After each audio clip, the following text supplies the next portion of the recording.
आज की वीडियो में हम स्टार्ट करने वाले हैं स्ट्रेटजिक मैनेजमेंट का चैप्टर नंबर 1, जो कि पूरा प्रैक्टिस मैनुअल से होगा। तो चलिए स्टार्ट करते हैं। तो सबसे पहले हम इसमें क्वेश्चन आंसर से स्टार्ट करेंगे, very short answer type questions. सबसे पहला आ गया हमारा, explain the meaning of demographic environment. Demographic environment क्या होता है? सबसे बड़ी बात डेमोग्राफिक एनवायरनमेंट की हम ये देखेंगे कि बेसिकली होता क्या है, क्यों इतना डेमोग्राफिक नाम से पता चल रहा है। डेमोग्राफिक लाइक कंट्रीज या जो फैक्टर के हिसाब से हमारा डिनोट होता है। तो the term demographic denotes the characteristics of the population in an area, district और द कंट्री और इन द वर्ल्ड। लाइक जो आपका डिनोट करता है किसकी, पॉपुलेशन की कैरेक्टरिस्टिक्स को, एरिया के हिसाब से, डिस्ट्रिक्ट्स के हिसाब से, कंट्री के हिसाब से या वर्ल्ड के हिसाब से। Some of the demographic factor great impact on the business. कुछ डेमोग्राफिक फैक्टर काफ़ी ग्रेट इम्पैक्ट डालते हैं किस पे, बिजनेस पे। And factor such as general age profile, sex ratio, income, education, growth rate affect the business with the different magnitude. तो basically आपकी जो एज प्रोफाइल होती है, सेक्स रेशियो मेल फीमेल कितने हैं, इनकम कितनी है आपकी, एजुकेशन कितनी है कंट्री के लोगों के, ग्रोथ रेट क्या है, ये सारी चीज़ें हमारी जो डेमोग्राफिक फैक्टर उन पे काफ़ी इफेक्ट डालती है। बेसिकली डालेंगे, ये कंट्री डिपेंड करती है कितनी एजुकेटेड है, वहाँ पे कितनी पॉपुलेशन है, तो वो डेमोग्राफिक फैक्टर्स में आ जाते हैं हमारे। देखेंगे शॉर्ट आंसर टाइप क्वेश्चंस। तो सबसे पहला आ गया हमारा, state with the reason which of the following statement is correct और incorrect. Businesses function in the isolation. Like isolation का मतलब होता है इकट्ठा। तो businesses function in isolation. Businesses basically एक साथ चलते, इकट्ठे चलते हैं, ये बोलने की कोशिश कर रहा है। तो इसका आंसर क्या होगा? Incorrect. Business do not function in an isolated manner. Business एक साथ फंक्शन नहीं कर सकते सारे के सारे। They function with in a whole gambit of the relevant environment. वो बेसिकली रेलेवेंट एनवायरनमेंट के हिसाब से फंक्शन करते हैं। And have to negotiate the review through it. और उन्हें नेगोशिएट करना पड़ता है अपने काम करने का तरीका इन्वायरमेंट के हिसाब से। लाइक अगर आप ये चीज़ देखो कि जब ये एंड्रॉयड फ़ोन्स जब इंडिया में आए, तो उससे पहले नोकिया चलता था। तो नोकिया ने एनवायरनमेंट के साथ कंपनसेट नहीं किया, उसने नेगोशिएट नहीं किया एनवायरनमेंट के साथ। वो नोकिया वही अपनी पुरानी टेक्नोलॉजी लेके आता रहा, और एक टाइम के साथ वो बिल्कुल ख़त्म हो गया और नए फ़ोन्स ने उसकी जगह ले ली। तो यही चीज़ है यहाँ पे कि आपको इन्वायरमेंट की चेंजिंग डायनामिक के हिसाब से आपको कंपनसेट करना पड़ता है कि आप क्या करना चाहते हो क्या नहीं। They function within the extent to which the business thrives depend on the manner in which it interact with its environment. जो बिजनेस है उस हद तक डिपेंड करता है उस मैनर में जब तक वो इंटरेक्ट कर रहा है इन्वायरमेंट के हिसाब से। लाइक जो इन्वायरमेंट चाहता है, जो आपकी कस्टमर लेना चाहता है, आप उसको वही बेच रहे हो। A business which continually remains passive to the relevant change in the environment is destined to gradually decline. जो एनवायरमेंट पैसिव रहता है चेंजेस को लेके, वो बेसिकली टाइम के साथ साथ खत्म होता चला जाता है। लाइक जो अपने आपको चेंज नहीं करता टाइम के साथ साथ, वो फिर ख़त्म हो जाता है। सबसे बड़ा एग्जांपल नोकिया के फ़ोन्स ही हैं इसका। नोकिया के फ़ोन्स हैं या आपकी जो पुरानी कोई टेक्नोलॉजी है, लेबर इंसेंटिव टेक्नोलॉजी है, वो है कि नोकिया के जो फ़ोन्स हैं आपके एक ही चीज़ पे चले रहते हैं, लंबी बैटरी, हमारी लंबी बैटरी देते हैं हम लोग। लेकिन लोगों ने अपनी टेक्नोलॉजी को चेंज नहीं किया और वो टाइम के साथ ख़त्म होते चले गए। तो यही रीज़न है इसका कि आपको टाइम के साथ चेंज होना पड़ेगा। नेक्स्ट क्वेश्चन देखते हैं। Environment constituents exist in the isolation, do not interact with the each other. जो environment के factors हैं वो isolations में exist, मतलब एक साथ इकट्ठे हैं, वो interact नहीं करते एक दूसरे से interact नहीं करते। Incorrect. Environment constituents such as economic, legal, society, technology and the other macro and micro elements are interwoven through the complex and haphazard linkages. Like ये सारे जो फैक्टर्स हैं आपके या कॉन्स्टिट्यूएंट्स हैं, इकोनॉमिक, लीगल, सोसाइटी, टेक्नोलॉजी और macro और micro, सारे आपस में जुड़े हुए हैं। इसका एग्जांपल हम लेटेस्ट कोरोना वायरस से ले लेते हैं। जब कोरोना वायरस आया था तो उससे आपकी इकोनॉमी इफेक्ट हुई, इकोनॉमी के हिसाब से लीगल इफेक्ट हुआ, और लीगल इफेक्ट हुआ तो सोसाइटी इफेक्ट हुई, और फिर टेक्नोलॉजी इफेक्ट हुई। लाइक आप ये देखेंगे इकोनॉमी के हिसाब से, लाइक हमारी इकोनॉमी रिसेशन आया, गिरनी शुरू हो गई, उस वजह से लीगल एक्शन लिए गए कि इसको स्टेबल कैसे किया जाए। फिर सोसाइटी के हिसाब से एक्शन लिए गए कि ये सोसाइटी के हिसाब से मतलब इसके लिए पर्टिकुलर क्या चीज़ें रहेंगी, क्या क्या हमें मेजर्स लेने पड़ेंगे इसको कोप डाउन करने के लिए। उसके बाद टेक्नोलॉजी ने इसमें रोल प्ले किया इस केस में कि टेक्निक के हिसाब से हम इसको कैसे एडवांस बना सकते हैं, या एडवांस टेक्निक का यूज़ करके हम पुरानी चीज़ों को कैसे ख़त्म कर सकते हैं। Then other macro and micro elements आए उसमें। अदर मैक्रो एलिमेंट्स ये कि अगर इंडियन इकोनॉमी गिर रही है तो वर्ल्ड को कैसे इफेक्ट कर रही है पूरा का पूरा, उससे वर्ल्ड की जो शेयर मार्केट है, नेस्टेक है, कैसे इफेक्ट हो रहा है। और माइक्रो एलिमेंट ये चीज़ देख सकते हैं, जो छोटे एलिमेंट है बेसिकली आपकी लाइक जीडीपी उससे इफेक्ट हो रही है, आपकी जो पर कैपिटा इनकम है वो गिर गई, या आपकी जो लिटरेसी रेट थी वो गिरती चलेगी टाइम के साथ। तो इसी तरह से सारी चीज़ें लिंकेज है, ये लिंक्ड है। These consequences comprises of the multitude of the force that are interrelated and the interdependent. Basically इसमें वो सारी forces होती हैं लाइक जो इंटररिलेटेड हैं और इंटरडिपेंडेंट है, जो हमने पहले डिस्कस की है। सारी की सारी चीज़ें आपस में इंटररिलेटेड है। आपकी इकोनॉमी इफेक्ट हो रही है तो सारी चीज़ें इफेक्ट होंगी उससे, क्योंकि जो कैश फ्लोज हैं वो आने कम हो जाएंगे। They are terms as environment as they outside the main periphery of the business but may affect the function directly or indirectly. Basically इसी को आप environment बोल सकते हो, क्योंकि ये आपका वर्क तो कर रहा है आपके लिंकेजेस से बाहर, लेकिन आपके इन्वायरमेंट को कहीं ना कहीं इफेक्ट करता है डायरेक्टली और इनडायरेक्टली दोनों वेज में। तो उस चीज़ को आप मान सकते हो कि ये एक साथ काम करते हैं। The basic objective of the business enterprise is to monitor the environment. Basic objective क्या है बिजनेस एंटरप्राइज का, कि एनवायरमेंट को मॉनिटर करना। Monitoring environment is ancillary to the basic objective of the business. Basically environment को monitor करना एक ये एंसिलरी है आपके बेसिक ऑब्जेक्टिव का। Like it is imperative for the organization to create and retain the customer. Organization के लिए काफ़ी डिफिकल्ट है लाइक आप एक कस्टमर को क्रिएट करो और उसको रिटेन करो। रिटेन करके रखना, अगर आप अच्छी सर्विस नहीं दोगे तो रिटेन नहीं हो पाएगा। ऑर्गेनाइजेशन ऑब्जेक्टिव में include the survival, stability, growth, profitability and like. जो ऑर्गेनाइजेशनल ऑब्जेक्टिविटी आपकी इंक्लूड करते हैं उसमें मैं सर्वाइवल कितना कर रहा हूँ, कितनी मेरी स्टेबिलिटी है, कितनी मेरी ग्रोथ है और कितना प्रॉफिटेबिलिटी के हिसाब से हम लोग काम कर रहे हैं। जो ऑर्गेनाइजेशन है मॉनिटर करती है चेंजेस इन द एनवायरनमेंट, कि कितने यहाँ पे चेंजेस हो रहे हैं प्लस कितने आने वाले टाइम में चेंज होंगे। इन सारी चीज़ों को मॉनिटर किया जाता है and analyse the impact on the own. और उसी हिसाब से एनालाइज किया जाता है उसका इम्पैक्ट, की गोल्स पे क्या इम्पैक्ट होगा, जो लॉन्ग टर्म गोल्स हैं और एक्टिविटी है। और ट्रांसलेट करेंगे हम assessment in the terms of specific strategy, survival and the strength.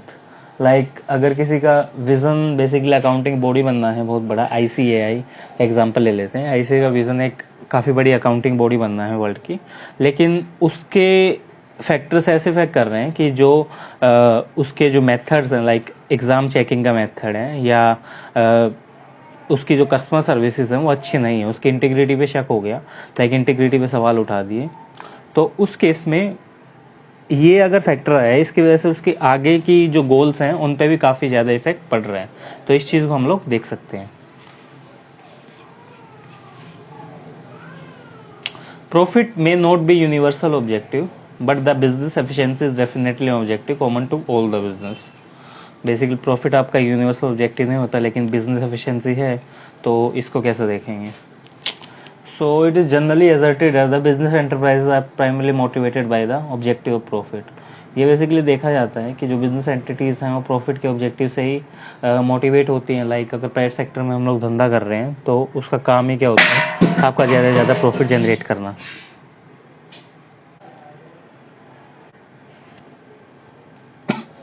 Basically private organizations काम इसलिए करते हैं प्रॉफिट जनरेट करने के लिए। Organization pursue the multiple objective rather than single objective in business efficiency very useful operating objective. Basically organizations multiple objective के लिए काम करती हैं, लाइक उसमें कस्टमर रिटेंशन हो गया, प्रॉफिट हो गया। जो बिजनेस आपका जो जो बिजनेस एफिशिएंसी है वो भी इसका एक ऑब्जेक्टिव हो सकता है इस चीज़ को आगे काम करने के लिए, और इसके इससे भी ऑर्गेनाइजेशन मोटिवेट हो सकती है। Many organisations particularly charitable and non government do not aim for making profit. Charitable institutes और नॉन गवर्नमेंट NGOs होते हैं, उनका काम प्रॉफिट कमाना नहीं होता। All organisations aim for the optimum utilisation of resources. So ये सारी जो ऑर्गेनाइजेशन है बेसिकली अपने ऑप्टिमल यूटिलाइजेशन रिसोर्सेज के लिए काम करती है। लाइक कोई भी चाहे प्रॉफिट भी कमा रहा है तो वो भी ये सोचेगा कि मेरे रिसोर्सेज का ऑप्टिमल यूटिलाइजेशन हो, मैं अच्छे से काम करूं। Measure must list and analyze all the environment influences for the proper strategic understanding. The environment encapsulate the many different influences. Basically जो एनवायरनमेंट है काफ़ी सारे इन्फ्लुएंसेस को देखता है। The difficulty is making the sense of this diversity in a way which can be contribute to the strategic decision making. Basically difficulty इस चीज़ में ये आती है आपकी कि आप बेसिकली स्ट्रेटजिक डिसीजन मेकिंग है उसमें कंट्रीब्यूट करने के लिए सारे काम करते हो। Environment influence may be possible but it may not be much use. Environment influence आपका पॉसिबल तो है लेकिन इसका ज़्यादा यूज़ नहीं हो सकता, तो ये चीज़ हम देख लेते हैं।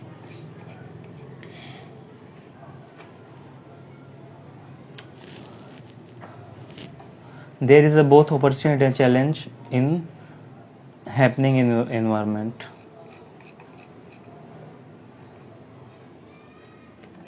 It is said that change is inevitable, especially in the context of the business environment. Basically change आपका accepted नहीं होते business environment के time. Change in the business environment from the time to time throw up the new issue before the business.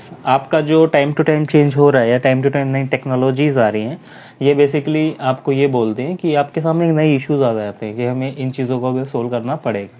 A right perspective of the such new issue is to view them both as challenge and the opportunity. तो basically वो चीज़ depend करती है कि आप उस नए issue को एज अ चैलेंज देखते हो या एक अपॉर्चुनिटी देखते हो। Challenge because the appropriate action is called for and the opportunity because it opens up the new potential for the future plan. Challenge इसलिए है कि आपको एप्रोप्रिएट एक्शन लेना पड़ेगा उस चीज़ के लिए, और अपॉर्चुनिटी इसलिए है कि मतलब आपके लिए फ्यूचर के नए पोटेंशियल खुल रहे हैं, नए फ्यूचर प्लान्स खुल रहे हैं जो आपके बिजनेस को अच्छा बना सकते हैं। तो ये चीज़ें आप मान सकते हो। नेक्स्ट है चेंज इन द स्ट्रेटजी में lead to change in the organization structure. Strategy से बेसिकली आपका ऑर्गेनाइजेशन स्ट्रक्चर भी चेंज होता है। चेंज इन द स्ट्रेटजी में require the change in the structure as well the structure detail how the resources will be allocated. इसको देखो ऐसा समझ सकते हैं, लाइक सेल्स की स्ट्रेटजी ये थी कि पहले हम लोग सेल्समैन रखते थे और उनके थ्रू हम क्या करते थे, अपनी जो सेल्स है उसको आगे कैटर करते थे। लेकिन हमने क्या किया, हम सेल्समैन रखना बंद कर दिया। हमने अमेजोन के साथ टाई अप कर लिया और हमने बोला कि जितने हमारी गुड्स बिकेंगी आप यहाँ से उठाओ और आप लेके चला जाओ, आप लेके मतलब उनको डिलीवरी कर दो। तो उस केस में हमारे सेल्समैन की रिक्वायरमेंट तो खत्म ही होगी एक तरह से, क्योंकि हमारा पूरा काम हमने लॉजिस्टिक का आउटसोर्स कर दिया।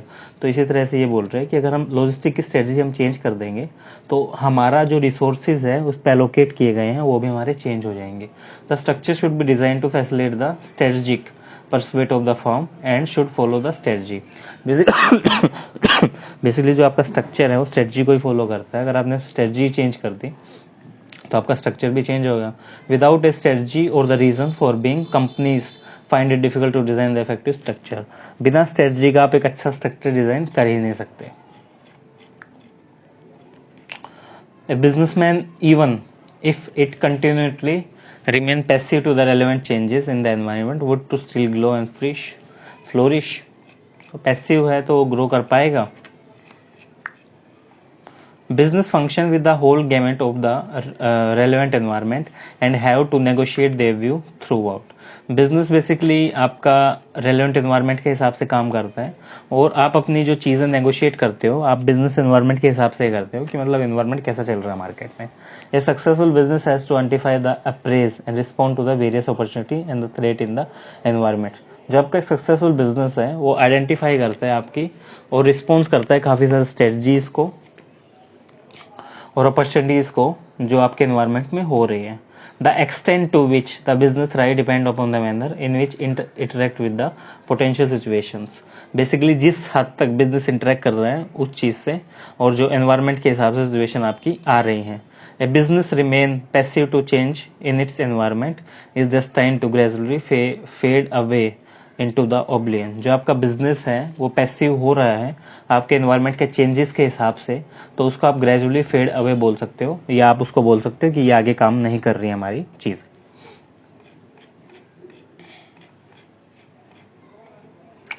Changes of the any type are always disquieting. Sometimes they may be threatening.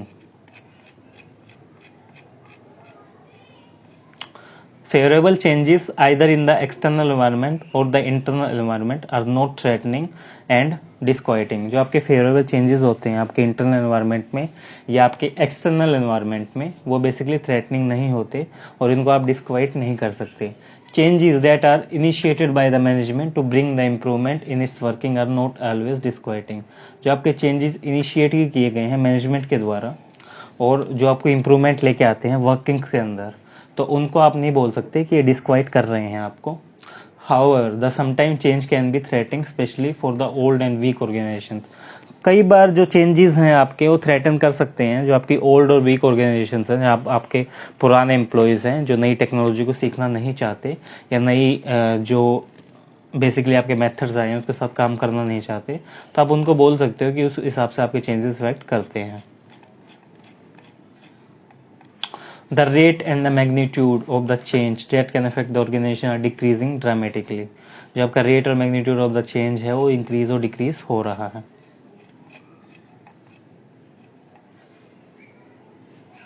No, reality is just the other way around.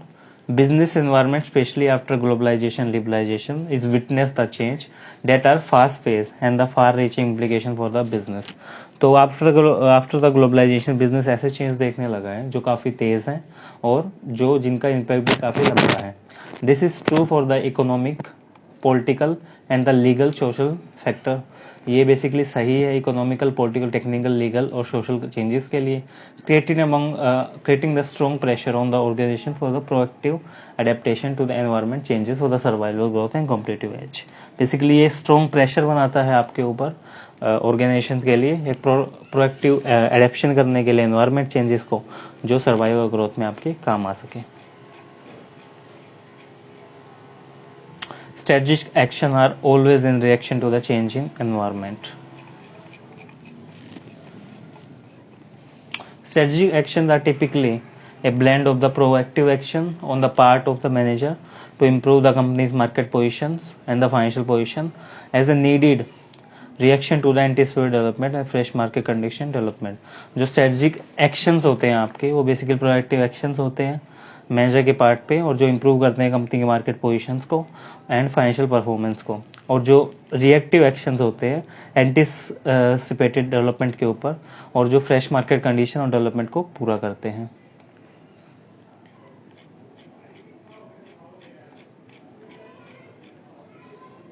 Successful business have to recognize the different element of the business. To be successful, business have to recognize the different element of the environment. They also have the respect, adapt to have manage and influence them. Basically, आपका एक business successful बनाने के लिए आपको different element of the business recognize करने पड़ेंगे, आपको ये रिस्पेक्ट देखनी पड़ेगी, अडेप्ट करना पड़ेगा और मैनेज करना पड़ेगा एक बिजनेस को, और आपको एक इन्फ्लुएंस ही अपनी पर्सनैलिटी लेके आनी पड़ेगी. Business must continuously monitor, adapt to the environment and survive and prosper. तो बिजनेस है बेसिकली मॉनिटर करे एनवायरनमेंट को और उसके साथ अडेप्ट होना चाहिए time to time.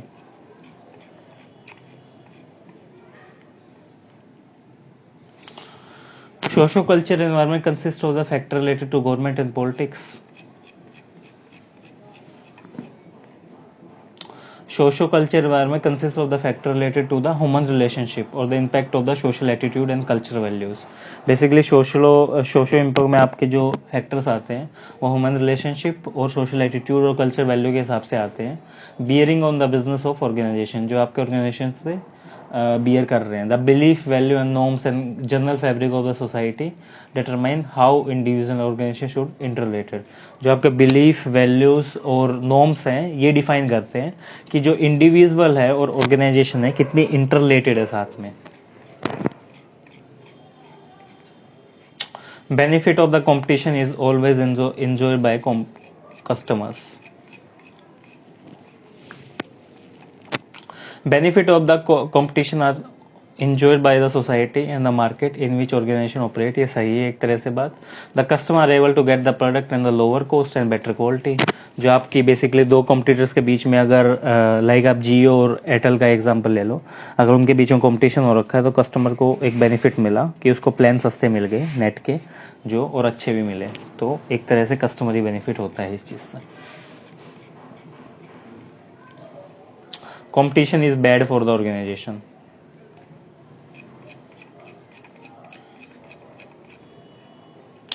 All organization have the competition that makes their working challenge.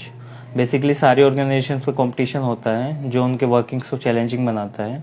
Competition is neither a coincidence और nor a bad luck. Competition आपका एक कोइंसिडेंस नहीं है बिल्कुल भी, और ना ही ये बैड लक है। The nature and extent of the competition that a business is facing market is one of the major factor affecting the rate of growth. जो आपका कंपटीशन है जो आज बिजनेस फेस कर रहा है मार्केट में, वो इफेक्ट करता है ग्रोथ को और इनकम डिस्ट्रीब्यूशन और कंज्यूमर वेलफेयर को। जो कंपटीशन है वो वर्क को हार्डर बनाता है, इनोवेशन लेके आता है और कॉस्ट को इकोनॉमिक बनाता है। Benefit of the competition is also enjoyed by the society and markets in is organization operate. Basically इसमें काम करती है, उसके कस्टमर कंपटीशन का फायदा उठाते हैं। Porter's 5 model consider the new entrants as a significant source of the competition. Porter's 5 model consider the new entrant as a major source of the competition. The new capacity and the product range that new entrants bring in through of the new competition pressure. अगर आपके जितने market में बंदे आते जाएंगे, जितने competitor आएंगे, जितनी कंपनीज आएगी, उतना ही कंपटीशन बढ़ेगा। और the bigger the new entrant more severe the competition effect. Like आपका जितना बड़ा जाइंट उस मार्केट में आएगा, लाइक जैसे रिलायंस आया है जियो मार्ट लेके, तो उस हिसाब से कंपटीशन भी काफ़ी बड़ा, जितना बड़ा आएगा उतनी ज़्यादा लिमिट होगी प्राइसेस पे और इतने इफेक्ट करेगी profitability of the existing players.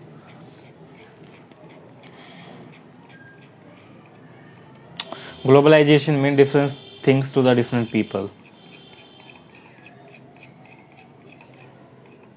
Correct. Globalization refers to process of integrating of the world into the one huge market.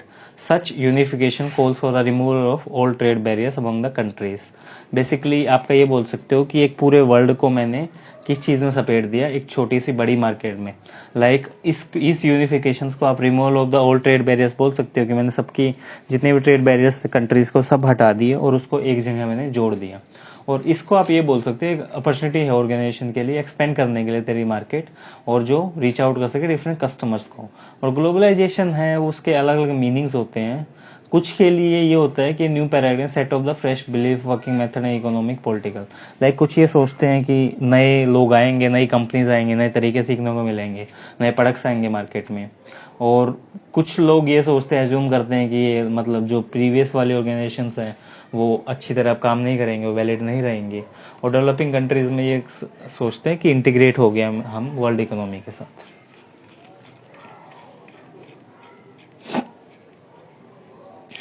The term pestle analysis is used to describe a framework for analyzing the microenvironment factor.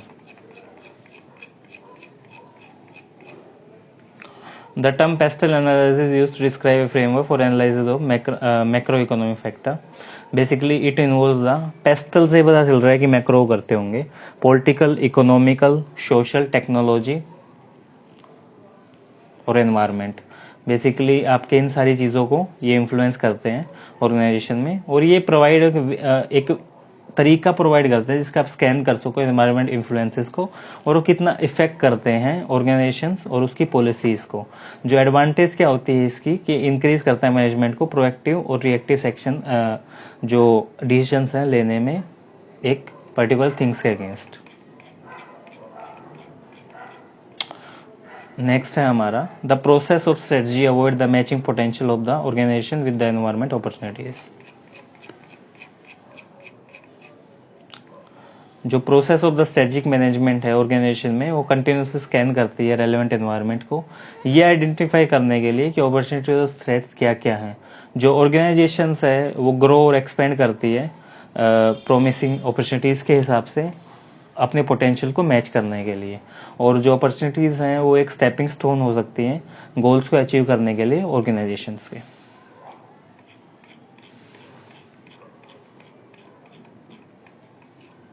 The pestle framework is used for analyzing the both macro and micro environment.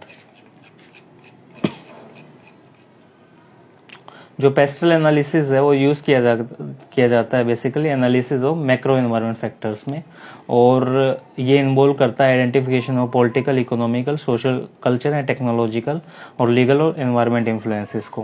Basically सारी चीज़ें देखते हैं कि इनको identify कैसे किया जा सकता है, पॉलिटिकल, इकोनॉमिकल, सोशल और लीगल एनवायरनमेंट को, और ये तरीका प्रोवाइड करता है स्कैनिंग करने का एनवायरनमेंट को, और जो इफेक्ट कर सके ऑर्गेनाइजेशन पॉलिसीज़ को। और इसका एडवांटेज क्या है, ये इनकरेज करता है मैनेजमेंट को प्रोएक्टिव और स्ट्रेटजिक थिंकिंग बनाने में, डिसीजन मेकिंग में। सेम ही क्वेश्चन है लास्ट वाला।